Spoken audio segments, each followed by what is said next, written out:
I don't even know how to start an interview with a guru. Clouds are on, you just have to rain.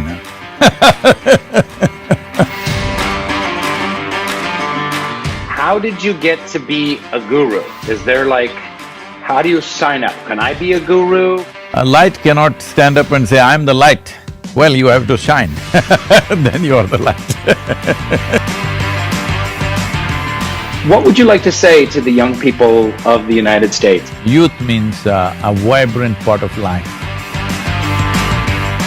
You must stay young, that means you should not make conclusions.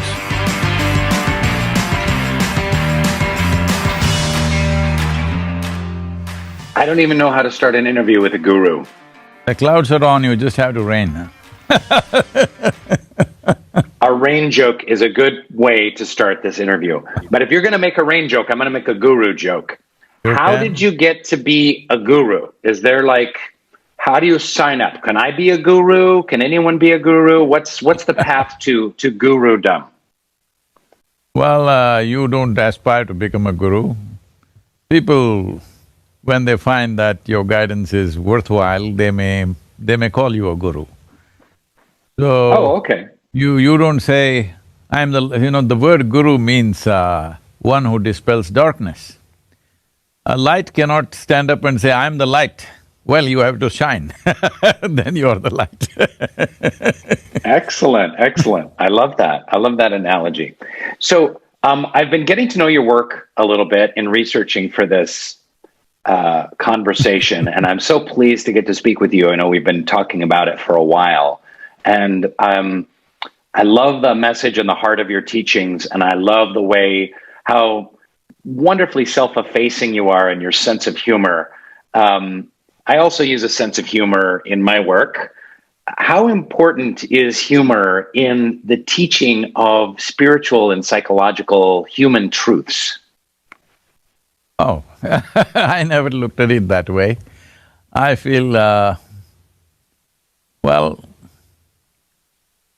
well, if you're joyful, naturally you will look at everything from all sides.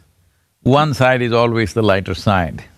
Well, if you look at the planet right now, we are good morning, somebody is good night, one side is light, another side is dark. This is the nature of the existence. In every situation, there is a dark side, there is a gray side, and there is a very light side.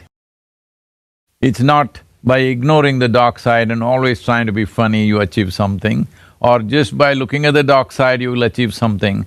It's important that people have a more holistic picture of every situation, because there is never going to be perfect situations in our life. Well, in America right now, a lot of people are looking at this darkness and are feeling very overwhelmed. There's political dark times, there's racial and social justice dark times, environmental dark times.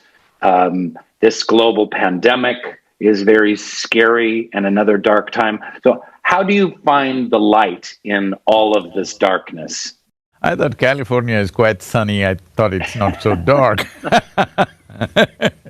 People are misunderstanding their psychological situations as existential reality.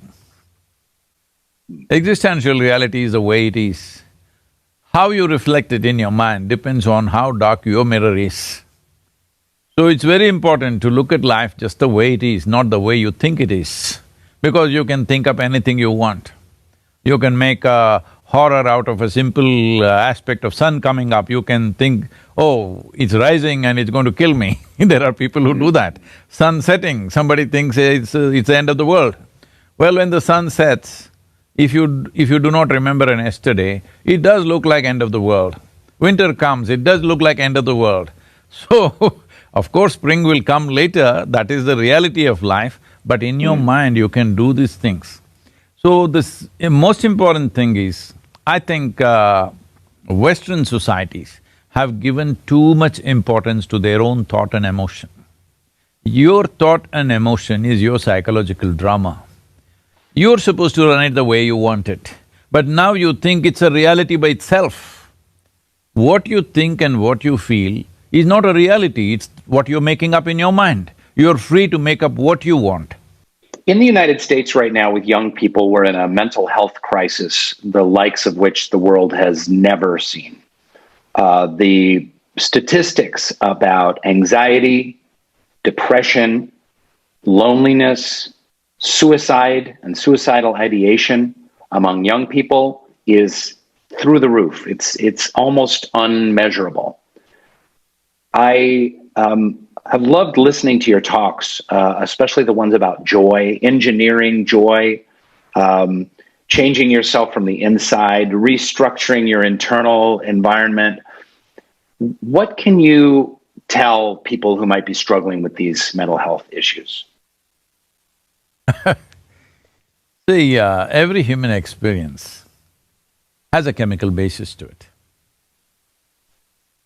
In terms of human chemistry, this is the most complex chemical factory there is on the planet right now. Now, if you have such a sophisticated organization or an organism, or if you want to call it a factory, the question is only, are you a good CEO or are you a lousy CEO? That's all there is. So if you know how to manage the chemistry of this, then would you choose chemistry of joy or chemistry of misery? Would you choose chemistry of balance or chemistry of madness? What would you choose? I know the choice is obvious for everybody.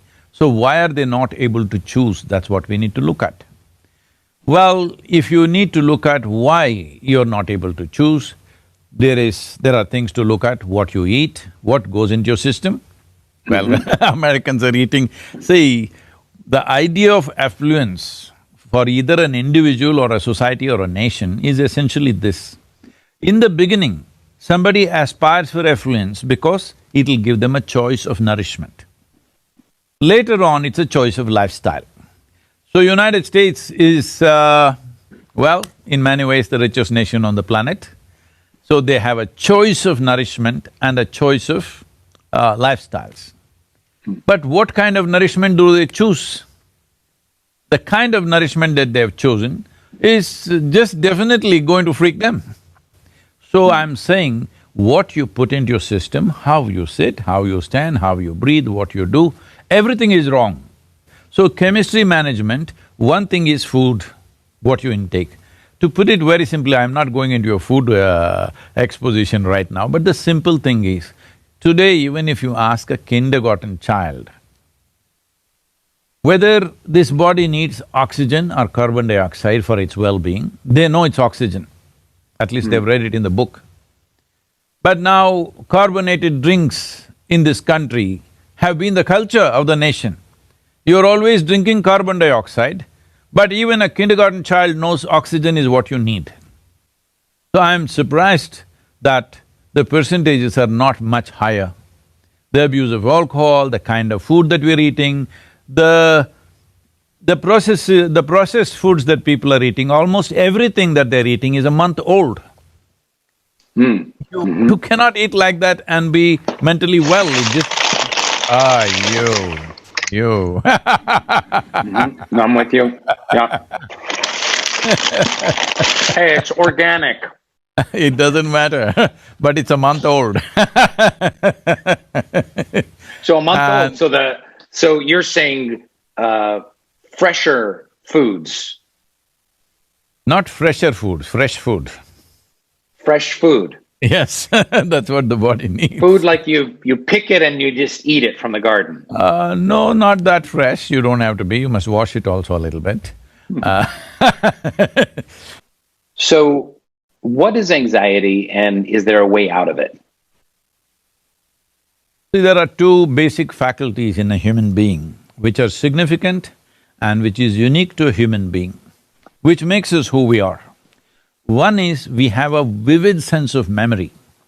It's because of that our life is rich. No other creature on the planet has as vivid a sense of memory as we have.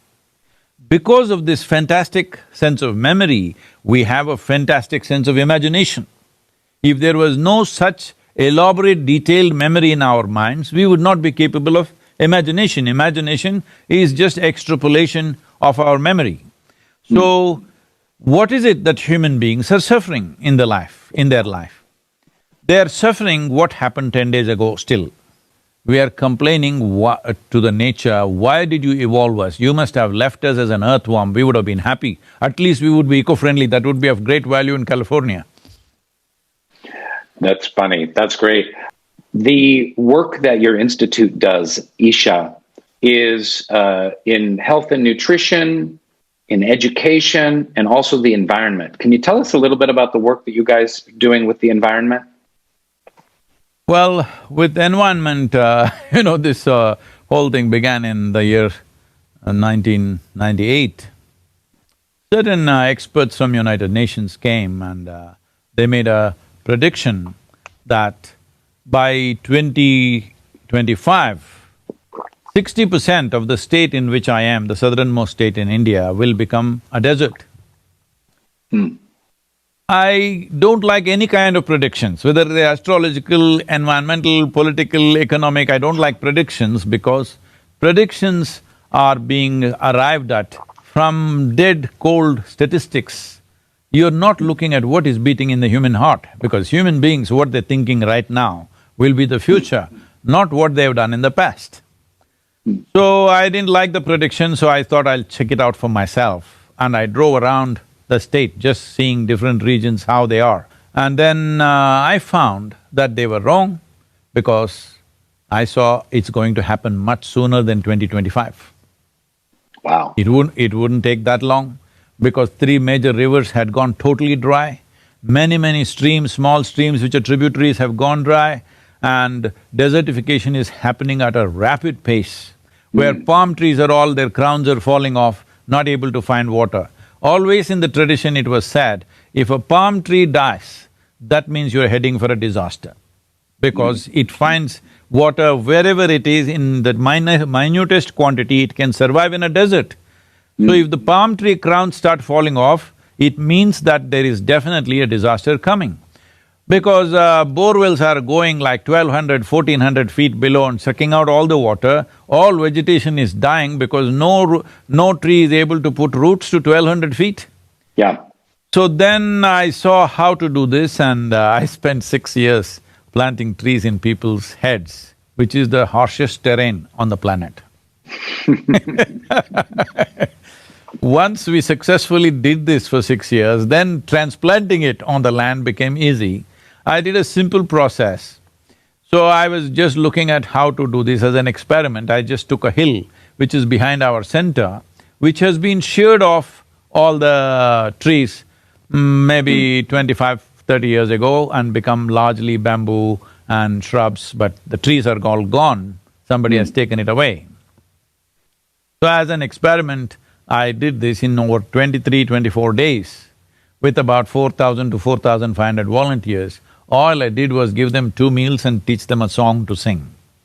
And we planted over 6 million trees. They're up now today. If you come and see, all these trees are about 20 years old in the forest. And our temperatures in the center has come down by 3 to 4 degrees in summer. That's the kind of difference it made. So I just experimented whether we can really move people to do this. And then we took up a campaign. So when I tried to talk to people in the villages, they wouldn't understand what am I talking about, because they have daily problems. They have problems of survival, they have problems of agriculture, economy, so many things. Who is talking about this futuristic, because everybody thinks ecology is futuristic. They don't understand it is relevant for today. So I did a simple process. I got thousands of people, made them sit and put them through a certain, well, for lack of words, we can say a spiritual process, where they sit and breathe and experientially know what I exhale, the tree inhales, what the tree exhales, I inhale. So what I'm exhaling, the tree is inhaling. What the tree is exhaling, I'm inhaling, this is a reality. So 1/2 of your lungs is actually hanging out there on the tree. Once I made them experience this, oh, now you can't stop them from planting trees. They're planting trees. Just from our organization, we planted over 38 million trees. But over 200 other small organizations came up because of this movement. This was initially called as Project Green Hands. Over 200 other organizations came up, everybody's in competition wanting to plant more trees and more trees. It became a kind of a cultural thing. So, definitely the green cover went up. I love your teachings and the way that you have this intersection of understanding a human being, understanding the user's manual of the human being from the inside, and at the same time, your passion and work on the environment affecting literally millions or tens or hundreds of millions of people. That's very inspiring. Thank you very much for that great environmental work that you do. I just want to ask one last question before we finish, and that is, what would you like to say to the young people of the United States who might be watching this video? Stay alive, stay young. That's about it. What else? One thing they need to understand is youth means a vibrant part of life. Yeah. They must remain vibrant, not go into beliefs and conclusions because the more conclusions you make, the more old you will become. What is old age is simply too many conclusions about everything. If you do not conclude about anything, you're willing to look at everything and experience life the way it is, you will stay young. So that's why I said, one thing is through this virus pandemic, you must stay alive. This is a big responsibility. You must stay alive and make sure everybody around you is alive. And you must stay young. That means you should not make conclusions. You're willing to look at everything fresh all the time. Thank you very much. Thank you, sir. Hope we catch up and meet when the virus willing, we will meet. Virus willing, we'll meet, we'll ride motorcycles together. Thank you, sir. Thank you. Namaste.